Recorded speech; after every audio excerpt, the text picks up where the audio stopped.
దేవునితో ఉండడం ముఖ్యంగా నేర్చుకోవాలి.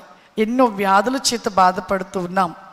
ఆ వ్యాధి మనలో నుండి పోవాలంటే ఒకరికి చెప్పుకుంటే పోతుందా? ఒకరితో పంచుకుంటే పోతుందా? ఒక జబ్బు కలిగింది, ఆ బాధ ఎవరికైనా చెప్పుకుంటే పోతుందా? పోదు. అదే నువ్వు ఆ బాధ వచ్చినప్పుడు మోకరించి ప్రార్థించు, మొరపెట్టు, ఆయనపై నువ్వు ఆధారపడి ఉండు. ఎప్పుడైతే మనం ఆయనపై ఆధారపడి ఆయనను ఆనుకొని ఉంటామో ఖచ్చితంగా మనకు విడుదల వస్తుంది. మన జీవితంలో విడుదల రావట్లేదు అంటే నీవు నీ సమస్యలు, నీ బాధ, నీ కష్టాలు నీవు ఆయనతో పంచుకోలేకపోతున్నావు. లేఖన గ్రంథంలో రాయబడిన మాట చూసుకుందాం. మత్తయి సువార్త 11వ అధ్యాయము 28వ వచనము. ప్రయాసపడి భారము మోసుచున్న సమస్త జనులారా నా యొద్దకు రండి, నేను మీకు విశ్రాంతి కలగజేతును. హల్లెలూయా. ఎక్కడికి రమ్మంటున్నాడు? క్రీస్తు దేవుని దగ్గరికి, యేసే దగ్గరికి రమ్మంటుండు. మీరు నా యొద్దకు వస్తే మీకు విశ్రాంతిని ఇస్తాను, మీకుంటున్న ప్రతి సమస్య నుండి విడిపిస్తాను, ప్రతి కష్టాల నుండి విడిపిస్తాను, బాధల నుండి విడిపిస్తాను అని వాక్యంలో రాయబడిన మాట మనం ప్రతిరోజు నెమరు వేసుకోవాలి. ఒక బాధ, ప్రతి మనిషికి సమస్య, ప్రతి కుటుంబంలో సమస్యలు, ఇవి తీరాలి అంటే ఎవరెవరికో చెప్పి మనము మరి ప్రార్థన చేసుకోకుండా అందరితో పంచుకుంటే కాదు. మొన్న ఒక పాస్టర్ గారు, మన జార్జి గారు ఒక మాట ఏం చెప్పారమ్మా? అమ్మగారితో ప్రార్థన చేయించుకోవడం కంటే మీరు ప్రార్థించుకోవడం మేలు, మీరు ప్రార్థించుకోవడం మేలు. దేవుడు అద్భుత కార్యాలు జరిగిస్తాడు, అద్భుత ఆశ్చర్య కార్యాలు చేస్తాడు. మేము ఒక చిన్న ప్రేయర్ చేస్తాం, కానీ మీరింటికి వెళ్ళి దేవునిలో అంటుకట్టబడి మీరు మొరపెట్టినట్లయితే సమస్త కార్యాలు దేవుడు జరిగిస్తూ ఉంటాడు. హల్లెలూయా. ఒక ఊర్లో ఒక ఇద్దరు యవనస్తులు, ఇద్దరు కూడా చాలా ఫ్రెండ్స్గా ఉన్నారంట. వారు మరి కాలేజ్కి వెళ్తున్నారంట. ప్రతిరోజు కాలేజ్కి వెళ్తున్నప్పుడు ఒక యవనస్తుడు మంచి ఆస్తి కలిగిన వ్యక్తి, ఒక యవనస్తుడు చాలా ధనం లేని పరిస్థితి. ఇద్దరు ఫ్రెండ్స్గా ఉండి కాలేజ్కి వెళ్తున్నప్పుడు ఈ ధనవంతుడిగా ఉంటున్న ఆ యవనస్తుడికి ఒక 4 ఫ్రెండ్స్ ఉన్నారంట. వారితో పాటు వీడు కూడా ఒక ఫ్రెండ్. మొత్తము వీరు 6 కలిసి ఇక వారు ఎక్కడికి వెళ్ళినా కలిసి వెళ్ళేవారంట. కానీ ఎప్పుడు చూసినా వీరు ప్రయత్నం అంతా కూడా మరి అనేకమైన ఆశలు, లోకానుసారంగా తిరుగుతూ ఉండేవారంట. ఆ ఏమీ లేని వ్యక్తి కుర్రోడు చదువుకుంటూ ఉండేవాడంట. వీళ్ళు అనేవారంట, ఎందుకురా చదివేది, మీ దగ్గర డబ్బు లేదా? డబ్బు ఉంటే మనం డబ్బు పెట్టి పాస్ అయిపోవచ్చు, అన్ని సబ్జెక్టులు మనము ఖచ్చితంగా పాస్ అయిపోవచ్చు అనేసి చెప్తూ ఉండేవాడంట. అయితే ఆ కుమారుడు అనేవాడంట, నేను ఒకవేళ డబ్బున్నా కానీ నేనైతే పెట్టను, నేను దేవునిపై ఆధారపడి ఉంటున్నాను, మేము నమ్ముకున్న యేసయ్యపై ఆధారపడి ఉంటున్నాను అన్నప్పుడు వారు నవ్వారంట, బాగా నవ్వారంట.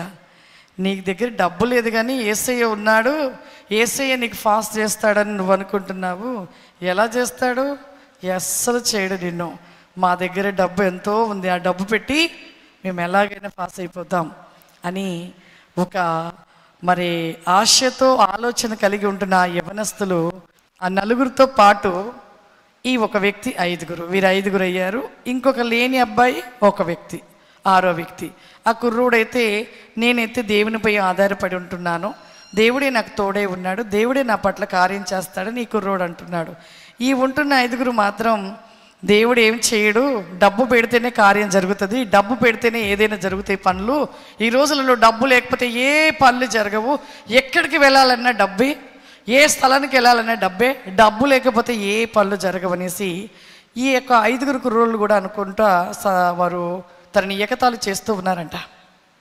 ఇక వాళ్ళకి ఎగ్జామ్స్ వచ్చేసాయి. అమౌంట్ తీసుకునేటోళ్ళు ఉంటారు కొంతమంది, కొంతమంది తీసేసుకొని సరే ఓకే పాస్ అయిపోతావు, ఏం భయపడొద్దు, చాలామంది అలా పాస్ అయ్యేటోళ్ళు కూడా ఉన్నారు. అలా తీసేసుకొని నేను పాస్ అయిపోతా, ఏం కాదు, ప్రాబ్లం లేదన్నారంట. కానీ ఇక సబ్జెక్టులన్నీ రాశారంట. రాసిన తర్వాత పేపర్స్ దిద్దాక వీళ్ళు చాలా హ్యాపీగా ఉన్నారు. కానీ ఈ అబ్బాయి కూడా హ్యాపీగా ఉన్నాడు. వీళ్ళకి అనిపిస్తుందంట, ఏంటి వీడు కూడా హ్యాపీగా ఉన్నాడు, మనమంటే డబ్బు పెట్టాం కాబట్టి పాస్ అవుతాము, వీడు ఎలా పాస్ అవుతాడని వీడు కూడా సంతోషంగా ఉన్నాడు అనుకుంటున్నారంట. కానీ రిజల్ట్ వచ్చిందంట. రిజల్ట్ వస్తే ఈ 5 ఫెయిల్ అయ్యారంట, వీడొక్కడు పాస్ అయ్యాడంట. హల్లెలూయా. చూడండి ఎంత గొప్ప దేవుడు. వారు డబ్బు పెట్టినా కానీ అక్కడ పాస్ కాలేదు. ఏ ఒక్క రూపాయి పెట్టకుండా యేసయ్యపై ఆధారపడి దేవునిపై ఆధారపడి ఉంటున్నాడు, ఆ బిడ్డ పాస్ అయ్యాడు. ఇప్పుడు మనము కూడా ఈ లోక ధనము, ఆస్తి, బంగారము ఇవన్నీ కూడా వ్యర్థమైనవి.